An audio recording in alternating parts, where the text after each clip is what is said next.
Hello everyone, welcome back to my YouTube channel Genius Coaching Centre from Bulandshahr. बच्चों, एक बार फिर आपका स्वागत है मेरे यूट्यूब चैनल पर। और मैं आपके लिए जो आज के लिए टॉपिक है रहेगा मेरा कि जो बच्चे क्लास 10th और 12th के जो तैयारी कर रहे हैं इम्प्रूवमेंट और कंपार्टमेंट के एग्जाम की, बच्चों वो बेहतरीन तरीका लेकर आया हूं मैं क्लास 10th और 12th के लिए। अगर आपकी तैयारी बिल्कुल भी नहीं है, यानी कि अभी तक आपने किसी सब्जेक्ट को नहीं पढ़ा है, चाहे आपकी उसमें कंपार्टमेंट हो या नहीं हो, या इंप्रूवमेंट देना चाहते हैं, बच्चों 5 से 6 मिनट की वीडियो बनाऊंगा। अगर आपने ये वीडियो देख ली तो आप यकीन मानो कि आपके नंबर इतने शानदार होने वाले हैं कि बिल्कुल आपकी जो एक्सपेक्टेशन होगी ना, उससे ज्यादा आपके नंबर आएंगे। तो आज का मेरा टॉपिक यह है कि क्या है लिखने का सही तरीका बोर्ड में, और कंपार्टमेंट में किस तरह लिखा जाता है। बच्चों, एक तो होता है मेन बोर्ड जो आपने दिया 2024 में, और एक है आपका कंपार्टमेंट का, यानी कि जिस एग्जाम को आप अब देने जाएंगे। आपका 15-16 में जो भी आपकी डेट शीट है आपको मिल गई होगी। आपका कंपार्टमेंट एग्जाम है बच्चों, उसमें किस तरह आपको लिखना है और लिखने की पूरी तैयारी और पूरी इंफॉर्मेशन मैं आपको दे रहा हूं। अगर आपको लिखने का तरीका आ गया ना, तो आप यकीन मानो, अगर आपके क्वेश्चन भी आपने गलत किए हैं, यानी थोड़ा बहुत बच्चे से मिस्टेक हो जाती है, तब भी एग्जामिनर आपको फुल मार्क्स देगा। तो आज की हमारे वीडियो का टॉपिक रहेगा कि अगर आप लाना चाहते हैं, ऑल सब्जेक्ट की बात कर रहा हूं मैं, खाली ये नहीं कि हिंदी की बात कर रहा हूं मैं या साइंस की, ऑल सब्जेक्ट जिसमें भी आपकी कंपार्टमेंट है या इंप्रूवमेंट आप देना चाहते हैं, उसके लिए अगर आपको तैयारी करनी है तो सिर्फ ये मेरी 5 से 6 मिनट की वीडियो देख लो। वीडियो को स्किप मत करना, क्योंकि इसमें मैं आपको वो बेहतरीन ट्रिक बताने वाला हूं कि कैसे आप अपने स्कोर को बहुत हाई स्कोर में कन्वर्ट कर सकते हैं। चलिए बच्चों, वीडियो स्टार्ट करता हूं, लेकिन छोटी सी रिक्वेस्ट आपसे यही रहेगी बच्चों कि अगर आपको वीडियो पसंद आ जाए तो बच्चों इसको एक छोटा सा लाइक जरूर कर देना।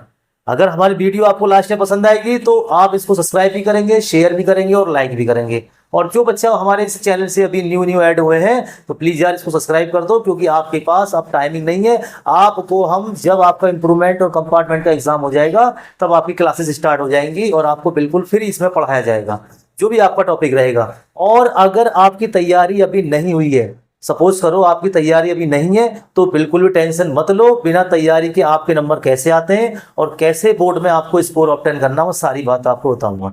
चलिए बच्चों, स्टार्ट करते हैं आपको। और टॉपिक क्या है आपका कि एग्जाम कंडक्ट करने का, एग्जाम करने का सबसे बेहतरीन तरीका क्या है और सबसे बेहतरीन ट्रिक क्या है। अगर ट्रिक आपने जान ली तो समझ लो आपके नंबर पूरे आने वाले हैं। चलिए, ट्रिक क्या है बच्चों?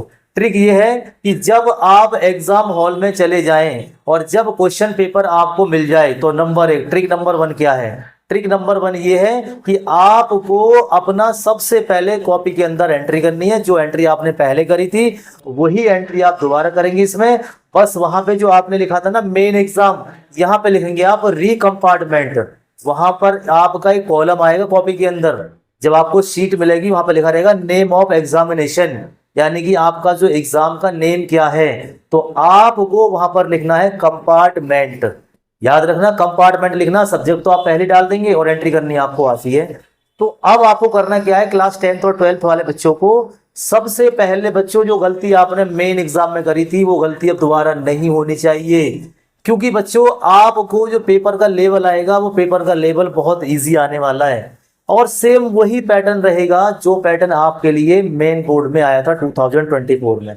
तो करना क्या है आपको, अब आपके पास नॉलेज है, आपको एक्सपीरियंस भी हो गया कि बोर्ड में कैसे काम करना है, कैसे आपको लिखना है। तो बस आपको अपना क्वेश्चन पेपर अच्छे से रीड करना है। ट्रिक नंबर 1 क्या है, आपको 15 मिनट मिलेंगी क्वेश्चन पेपर रीड करने के लिए, और पेंसिल अपने हाथ में आपको रखनी है। और जब आप उसको एमसीक्यू को, आप क्वेश्चन को पढ़ रहे हैं या केस बेस्ड स्टडी आप पढ़ेंगे, तो बच्चों एक काम आपको करना है कि पेंसिल अपने हाथ में रखना, और पढ़ते समय जो आपको क्वेश्चन मिल रहे हैं या जिनके आंसर आपको मिल रहे हैं, एक छोटा सा टिक आप वहां पे लगाते चलेंगे। इससे फायदा क्या होगा, इससे फायदा ये होगा आपके लिए कि आपको जो 3 घंटे का टाइमिंग मिलेगा वो टाइमिंग आपका बच जाएगा। देखो, बहुत अच्छी बात बताइए मैंने आपको। अब दूसरी बात क्या करनी है आपको, दूसरी बात आपको ये करनी है बच्चों कि जब आप सबसे पहले आपको एमसीक्यू पढ़ने हैं और उसके बाद डायरेक्ट आप केस स्टडी पर पहुंच जाएंगे। 12 नंबर से केस स्टडी आती है, 10 की भी आती है, किसी एग्जाम में 15 की भी आती है। तो केस स्टडी का आपको ध्यान रखना है। अगर आपने केस स्टडी को लास्ट में छोड़ा तो आप ये मान के चलो आपके 12-13 नंबर जो आपके कटने हैं वो कट ही जाएंगे। अगर आपने एमसीक्यू और केस स्टडी को ही कर लिया तो आप पास हो गए। पहला काम आपका ये रहेगा कि आपको अपनी कंपार्टमेंट को बचाना है, जिनकी कंपार्टमेंट आई है। और दूसरा काम ये रहेगा कि जितना आप लिख सको उतना आप लिख देना, जो भी आपका मन करे। कंपार्टमेंट की कॉपी को बहुत इजीली चेक किया जाता है, जो बच्चा खाली छोड़ेगा उसी को समझ लो बच्चा सीबीएसई फेल करेगी, अदरवाइज किसी को फेल नहीं करेगी। तो याद रखना, आपको क्वेश्चन पेपर एक तरीके से पढ़ना है, दूसरा एमसीक्यू और केस स्टडी को पेपर में ही सॉल्व कर लेना जो क्वेश्चंस आपको आ रहे हैं। अगर ये वाला काम आप कर लेते हैं तो आप ये मान के चलो कि अगर 20 नंबर के एमसीक्यू आपको आ रहे हैं तो बच्चों 10 नंबर तो करोगे सही उसमें। और अगर मान लीजिए 12 नंबर की केस स्टडी है तो आप 5 नंबर तो लेके जाएंगे, कितने हो गए 15 नंबर। और जब आपके 15 नंबर यहाँ से आ जाते हैं तो 10th वाला स्टूडेंट की कंपार्टमेंट खत्म हो गई, अब वो पास है। अब उसको कुछ नहीं करनी है, अब उसको क्या करना है कि अब अपने स्कोर को ऑब्टेन करना है, परसेंटेज को इंक्रीज करनी है। तो सबसे पहले आपको 15 नंबर का पेपर करना ही पड़ेगा। और उसकी बेहतरीन ट्रिक क्या है? उसकी बेहतरीन ट्रिक ये है कि आपको केस बेस्ड स्टडी और एमसीक्यू को सबसे पहले करना होगा। उसके बाद आपके सॉल्यूशन वाले होते हैं, क्वेश्चन आंसर वाले होते हैं, उनको आप बाद में करेंगे। तो याद रखना बच्चों, जो मैं आपको बता रहा हूं बहुत काम आने वाली चीज है। अब आपने क्या काम करा, अब आपने क्वेश्चन पेपर को रीड कर लिया, एमसीक्यू केस स्टडी जो आपको मिले वो आपने उसमें मेंशन कर लिया। अब बेल होगी आपकी फर्स्ट, जैसी बेल होगी टीचर आपसे बोलेंगे चलो भी लिखना स्टार्ट करो। जब आप लिखना स्टार्ट करेंगे तो पहले आप क्या काम करेंगे, मैंने कहा था सीक्वेंस से करोगे तो बेहतर रहोगे, सीक्वेंस से करोगे तो आपको नंबर भी अच्छे मिलेंगे। अगर आपको एमसीक्यू नहीं आ रहा है 1% तो करना क्या है, कुछ भी नहीं करना आपको, आप उस क्वेश्चन का आंसर जो भी आपको क्वेश्चन हो उसको उतार देना और टाइमली आगे बढ़ जाना, या कोई आपको बता दे जैसे भी इवन आपको लगता है तब उसका आंसर आप वहां जो स्पेस आपने छोड़ा है वहां पर आप इसको लिख सकते हैं। इससे क्या होगा कि अगर देखो आप मान लीजिए पहले सेक्शन बी कर रहे हैं, वेरी शॉर्ट कर रहे हैं, तो क्या होगा वो कैलकुलेशन स्टार्ट हो जाती है आपकी। मैंने आपको 15 मिनट में क्या बताया, मैंने बताया था कि जो 15 मिनट आपको मिलती है स्टार्टिंग में वहां आपको सिर्फ एमसीक्यू और केस स्टडी को ही देखना, अदरवाइज किसी को देखना ही नहीं है, याद रखना। और सबसे ज्यादा इंपॉर्टेंट चीज जो मैं आपको बताने वाला हूं, ऐसी इंपॉर्टेंट चीज बताऊंगा असेसन रीजन के बारे में जो अभी तक भी किसी टीचर ने आपको नहीं बताई होगी और ना ही आपको यूट्यूब से देखने को मिला होगा। अब ट्रिक ये क्या है, ये 2 नंबर की लाने की ट्रिक है और आपके 2 नंबर देख लेना, कोई नहीं काट सकता। अब क्या है वो सुन लो।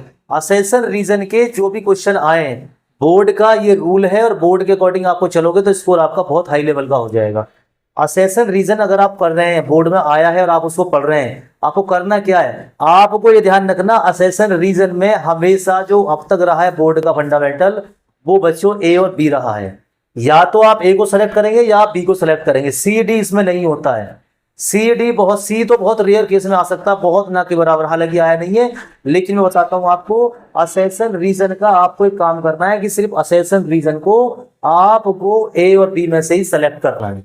बात आ गई समझ में? तो इसको मैं इसमें गलती मत करना, असेसन रीजन को अगर आपने कर लिया तो 2 नंबर बहुत बड़ी बात होती है बोर्ड में आना। आपको क्या काम करना है, देखो पहले अगर आप करेंगे तो याद रखो फर्स्ट वाले असेसन रीजन का तो 99% ए ही होगा, चाहे आप उसको कितना ही पढ़ लेना। अपने टीचर से आके बात करोगे वो कहेगा ना हाँ इसका यार ए सही है, और दूसरे को थोड़ा पढ़ लेना कि उसका ए और बी दोनों में से एक ही होगा, सी डी को आपको नहीं देखना है। तो ये असेसन रीजन की बेहतरीन ट्रिक थी जो मैंने आपको बताई है। वेरी शॉर्ट को कैसे करना है, वेरी शॉर्ट को वेरी शॉर्ट के तरीके से करना। वेरी शॉर्ट का तरीका क्या होता है कि आपको बहुत 1-2 लाइन में इसको पूरा करना होता है।